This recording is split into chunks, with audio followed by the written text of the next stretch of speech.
வேலை வாய்ப்புகள் தேடி வரப்போகுது. உங்க முயற்சிகள் எல்லாமே கை கூடுறதுக்கு உண்டான வாய்ப்புகள் உண்டு.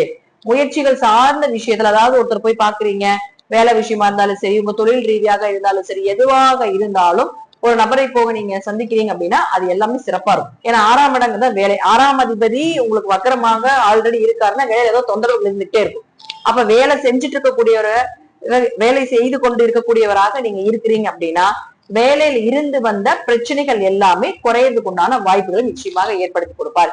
எப்படியும் மேஷ ராசிக்கு இந்த மாதம் வேலை பிராப்தம் உண்டு. ஏன்னா குரு பகவான் 4ஆம் வீட்டுல இருந்தாலும் வக்கரகதியாக கூடிய சனியை பாக்குறார்.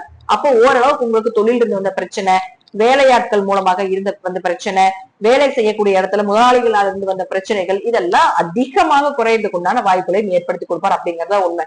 30 வயசுக்குள்ள இருக்கக்கூடிய மேஷ ராசி அன்பர்கள் கொஞ்சம் ஏழரை சனியினுடைய காலகட்டங்களாக இருக்கிறதுனால நிறைய அனுபவங்களை கொடுக்க வழிகளையும் சேர்த்து கொடுப்பார் அப்படிங்கறது உண்மை.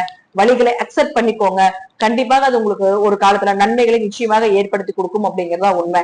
30ல இருந்து 60 வயதிற்குள்ள இருக்கக்கூடிய மேஷ ராசி அன்பர்களுக்கு தொழில் வளர்ச்சி அருமையா இருக்கும். அதனால எந்த மாற்று கருத்துமே கிடையாது. நீங்க என்ன ப்ராசஸ் ஸ்டார்ட் பண்றீங்களோ அந்த ப்ராசஸ் எல்லாமே உங்களுக்கு சக்சஸ் ஆகிறதுக்குண்டான வாய்ப்புகள் உண்டு. 60க்கு மேல இருக்கக்கூடிய மேஷ ராசி அன்பர்கள் கண்டிப்பாக உடல்நிலையில கவனமா இருங்க.